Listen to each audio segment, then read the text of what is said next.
Hello friends, I once again welcome you in this series of studying life processes. In the life processes we have studied nutrition and later respiration. Nutrition provides us the food which provides us energy through the process of respiration. But the organism for the growth and development requires various substances, and these substances in case of unicellular organism can be transported within the cell, in and out of the cell by simple processes like diffusion, osmosis. But in multicellular organism, which becomes more and more complex with the evolution, a very special system need to be developed that transport the material from one place to other place. And that is what today we are going to learn about, transportation. So in this lecture we are going to talk about various aspects of the transportation. We have seen diffusion, and what we have studied in diffusion, that it is the process in which molecules of the substances move from area of higher concentration to area of lower concentration until equilibrium. It's a natural process. Here I have asked you the question that how much time would you require to take molecule of O2 from lungs to the toes. अगर हमारे lung से oxygen toes तक जाना है तो कितना समय लगेगा. If diffusion were to move oxygen in our body, it is estimated that अगर डिफ्यूजन द्वारा ऑक्सीजन हमारे शरीर के सारे सेल तक ले जाना है, टोज तक ले जाना है, तो it is estimated that it would take 3 years, या 3 साल लग जाएंगे. पर 3 साल अगर हम ऑक्सीजन आज लेंगे 3 साल के बाद पहुंचेगा तो चलेगा क्या? तो नहीं चलेगा. This is the reason that very different types of system, in case of human being, the molecule like hemoglobin has been developed which enhances the process of transportation. So what is transportation? Transportation can be defined as the movement of any substance from one place to other place in the body of living organism. And you know that in our body constantly the materials are being transported. In the unicellulars it is easy, but in case of multicellular organism the transport system is developed. Water, nutrients, they are required for all metabolic activities, they are transported within the body of plants and animals. Similarly, the multicellular body of the plant and animal develop or produce certain waste materials during its metabolism. These materials are needed to be also transported from one place to excretory area, and in this way, in all, if we talk about, the materials are transported within the body. Similarly, oxygen is required for respiration, and CO2 is produced in respiration, needed to be transported from one place to other place to remove out. For the process of photosynthesis, carbon dioxide needed to be taken and O2 is given out. So in all, if we talk the living organism, the materials are needed to be transported from one place to other place. So in higher animals, well-developed transport system is present, and we learned about the blood and limb as a fluid connective tissue. They help in the transport of the food, carbon dioxide, nitrogenous waste in dissolved form. Oxygen is carried with the help of RBCs in our blood. Salt, hormones and many other substances are needed to be transported in human body. For the constant flow of blood, pumping organ like heart and the blood which passes through a closed circulatory system that we call tunnel system, that we call as vessel system, it is also required. In case of plants, water and mineral that is absorbed from the soil, it is transported in upward direction to all other parts. Similarly, the organic food which is synthesized in the leaves is needed to be transported in the dissolved form in the water through very specialized transport system. I mean, structural aspect, the xylem and phloem are the vessel through which food, water and minerals are transported. But how it is transported exactly, that mechanism in this aspect we have to discuss. Now this is another slide, friend, I would like to show you as a summary chart, the transport system in human being. What are the transport system, or what are the components of transport system? As you know that heart, yes, indeed, the most important organ of the transport system of human being is a heart. Yes, as we know that it consisting various parts we are going to discuss in incoming classes. Then the second component is blood vessel. These are the long tubular structures run across the body and distributing the blood through them. They are called as blood vessel, like arteries, then veins, and then capillaries. Then the transport medium. Yes, we know that blood is a transporting medium, but along with that there is limb. Okay, that we also have to discuss about it. The blood consisting various component, we are going to study in much more detail about all these components and their role. Similarly, the limb is also consisting all this material. Okay, so these are the various components of transport system in human being. It is also called as circulatory system in human being. We are going to discuss one by one. The first component, which is said to be the medium, is called as blood. Here this particular slide is showing, friends, last year we have studied that blood is a fluid connective tissue. Yeah, it is a kind of connective tissue, and being a connective tissue, it is consisting the fluid called plasma, and suspended in plasma are, of course, they are called as form elements or different types of cell subcellular structures or very small cells. They are called as corpuscles. Okay, you can see in this diagram, friends, the whole blood consisting the plasma, and the dissolved in the plasma or suspended in plasma are called as form elements. They are consisting the leukocytes, they are called as white blood corpuscles, they are called as erythrocyte, they are also called as red blood corpuscles or RBC. Then the platelets, okay, or thrombocytes. In the leukocytes, there are two types: granulocytes having granules in their cytoplasm, or granulocytes having no granules in their cytoplasm. Then granulocytes are neutrophils, eosinophils, and basophils, and agranulocytes are lymphocytes and monocytes. And try to understand, the lymphocytes are most important for giving us an immunity. While the plasma, which is the major component, about 55% of the total blood, it's made up of plasma. Okay, and in this 55% plasma, we can see there are various components. Of course, there is much more amount of water, and dissolved in water are nitrogenous waste, then electrolytes, then there are certain gases, then there are nutrients, yeah, that is being transported in our body, amino acid, and the protein, including the albumin, globulin, and fibrinogen. So in all, if we talk about blood is the most important component of the circulatory system of human being. It is actually the medium through which these materials are being transported. Okay, then let me go further. What is the function of blood? The blood transport food, yes, oxygen and waste material in our body. Oxygen from lungs to the rest of the body, waste material that are separated by kidney system, and the food absorbed in our digestive system. Okay, blood also transport water, heat, vitamins, hormones to all the cells and the tissue of our body. Okay, beside that, there are many other functions, like blood also transport food, carbon dioxide that is produced in each and every cell, and a nitrogenous waste in the dissolved form. Oxygen is carried by the red blood corpuscles where hemoglobin is present. Other salts and minerals, vitamins, they are also transported by blood. The WBC of the blood, they guards against infection, and the platelets, they are helping in the clotting of the blood to stop the bleeding. Then blood also transport heat to our body parts that we usually experience during the cold season. Okay, so these are the different functions of the blood. In fact, the function of the circulatory system or transport system of our body. Okay, the blood acts as a medium through which all these materials are transported from one place to other place. We can say from the area where they are present or produced to the areas where they are needed to be supplied or excreted out. It's a very interesting aspect later we are going to study. Is the second important part or component is a heart, the pump, and it is the structure of the heart. You can see it's a beautiful diagram. It is a line sketch.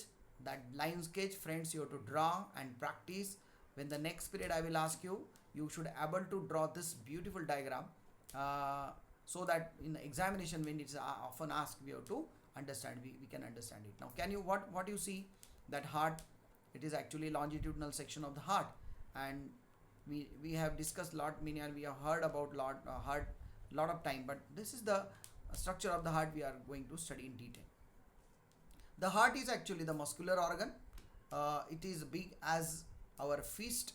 हमारे मुट्ठी के इतना बड़ा होता है, near about, and it is located in the cavity, in our thoracic cavity, and it is being covered by 3 layers of pericardium. In that there is a fluid, and because of that fluid, the pericardium protects the heart from mechanical shocks. There is, I ask you a question, why human heart is perfectly 4 chamber? Can you see here? 1, 2, 3 and 4. These are the 4 chambers of the human heart. I can show you here on this particular broader part of the heart. These are the 2. They are called auricles or atria. Then these are called distributing chamber. They are called ventricles. And from the ventricles arises the blood vessels. You can see from here, this is the right ventricle where arises the blood vessel. It is called as pulmonary artery, which takes blood to the lungs, and from here the blood is taken to the body, which is a oxygenated blood from left atrium. It is distributed throughout the body through the systemic aorta. Okay. Similarly, the auricle, right auricle, receives blood from lower side of our body. Okay. So this lower side of the body, yeah, it is called as vena cava, but because it is taking blood from the lower side, it is called inferior vena cava. It brings about deoxygenated blood from the lower extremities of our body. This is superior vena cava, that will carry blood from the upper extremities of our body, and in this way, in this right auricle, we can say deoxygenated blood is entered. Okay, deoxygenated blood. So when this blood enters into the right auricle from the inferior vena cava and superior vena cava, here it is get collected. Then when this right auricle get contracted, the blood then enters into the right ventricle. So this is right ventricle. Don't forget, this is right ventricle. Okay, and from this right ventricle, it passes through the wall. It is called as tricuspid wall.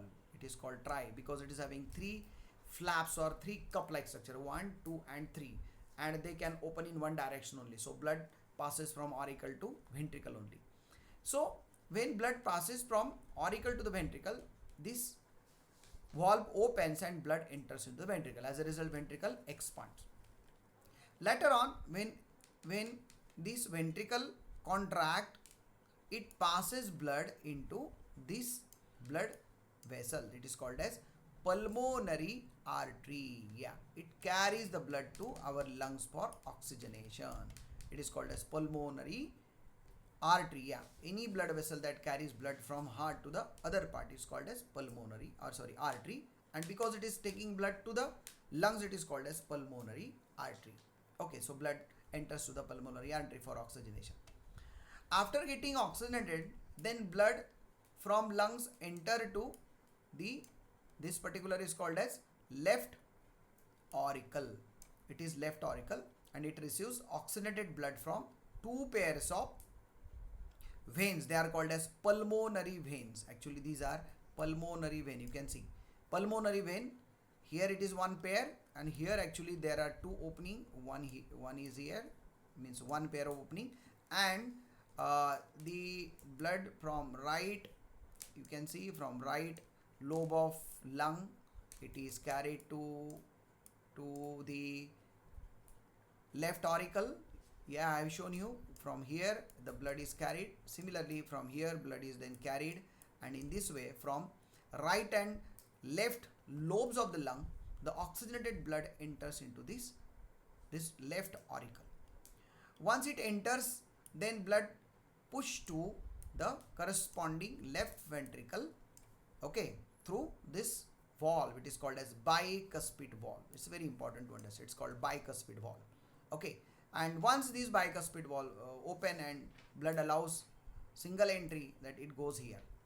From here, this oxygenated blood, then when this ventricle contract suddenly, because of its very thick wall, you can see this wall is very thick, the thickest wall ever, that any chamber is possessing. Then the blood enters into this very big vessel that we called as aorta, or it is called as systemic aorta because it carries oxygenated blood to our body. It is also called as dorsal aorta because it goes from dorsal side. Here you can see this is called as dorsal aorta, and it goes to our body downward. Similarly, you can see three tributaries are there. One goes to the head, one goes to the right hand side, one goes to the left hand side, and in this way this aorta or systemic aorta or dorsal aorta carries oxygenated blood from left ventricle. So these are the four chambers, okay, but you can see that right ventricle and left ventricle, they are divided or separated by interventricular septum. Similarly, the auricles are also being separated by interauricular septum. Similarly, auricle and ventricle of respective sides, they are also divided by, actually separated by valves, okay, and therefore backflow of the blood is not possible. Similarly, when blood enters into the blood vessels, there are present some semilunar valve. These semilunar valve do not allow the backflow of the blood, right? So that's what the finer things we have to understand regarding the structure of the heart. Further we are going to discuss it later. Okay, now what I ask you the question that why the heart is perfectly four chambered and why it is divided? Because both oxygen and carbon dioxide had to be transported by the blood. The heart has different chamber to prevent oxygen rich blood from mixing with the blood containing carbon dioxide. हमारे शरीर से लाया हुआ deoxygenated blood और lung से आया हुआ oxygenated blood mix न हो जावे, इसलिए हमारे शरीर के अंदर का जो हार्ट होता है वो परफेक्टली फोर चेम्बर्ड होता है, जो ऑक्सीजनेटेड और डीऑक्सीनेटेड ब्लड को सेपरेट रखता है. Why it is needed? Try to understand trend. The aves and the mammals, they are having perfectly four chambered heart which separate the oxygenated and deoxygenated blood. Why? Because we are what we called as warm blooded animals, okay. We need high amount of energy to maintain our metabolism, and to produce large amount of heat energy or energy, more amount of oxygen is required, and therefore more amount of oxygen is needed to be supplied, and therefore the blood carries more and more amount of oxygen. It is needed to be separated from getting mixed with the deoxygenated blood. This is the most important aspect, and therefore perfectly four chamber heart is an important aspect of our human heart system and mammalian heart system. Now here, as I told you, once again the description is given. Friends, try to understand why I have just given the description, because whenever you watch this video again and again, it is not only the matter that I am speaking, you are listening, but this matter is also there. You can write it down in the form of notes, and here are the beautiful diagrams. You can study, you can watch it again. The earlier diagram was the line sketch that you have to draw in your examination, you have to understand. Here it is a beautiful picture where internally how our heart looks, you can see. Okay, once again, this is the right atrium, can see this is a chamber which is having this opening, okay, coming out of this inferior vena cava. You can see it is an opening through which the blood is being carried. It is an opening of superior vena cava, okay, and similarly it is an opening of a vein that carries blood from the wall of the heart. We will see it later. Then here it is another atrium, is called as left atrium. One of the important aspect while watching any figure, you have to understand that on your right hand side all the structure you see, they are left, okay, left handed structures that we have to remember. So this is left atrium, and then here you can see when right atrium carries deoxygenated blood, that blood passes through the ventricle through this tricuspid valve, okay. This is very important, we have to understand it's a tricuspid valve here, and once the blood enters in this right ventricle, because they are having very thick walls, they contract, and this blood is then pushed into this pulmonary artery to be carried to the lungs for oxygenation. Here you can see these are the valve, they are called as semi-lunar. Lunar का मतलब है चांद, semi मतलब आधा, आधे चांद के जैसे वो दिखते हैं, इसलिए वे इनको कहते हैं सेमी लूनार वॉल्व. और once blood enters from here to here, the blood goes in one direction, reverse flow of the blood is not possible here. Okay, similarly when this particular left atrium receives blood left atrium receives blood from the lungs, oxygenated blood. Then when it contracts, the blood enters into this left ventricle, and then left ventricle, it's wrong, actually it's a left ventricle, we have to understand it. And from left ventricle, then blood enters into the this particular big aorta. Okay, that I explain you. And regarding the structure, what they are called, I have explained you earlier. Okay, you please watch it again and see it again. Then these are some of the aspect. Once again, the right ventricle pumps the blood, okay, into the pulmonary artery. As I told you again and again, the same thing, you have to read it and you have to understand it. Okay, then if you have just enjoyed this description of the heart, you please watch it again and again. And this is my YouTube channel, you have to subscribe it, you have to comment it, and if you like it, you please press the button. You have to subscribe the channel because I am continuously producing videos for you and uploading it, and it will give you notification also.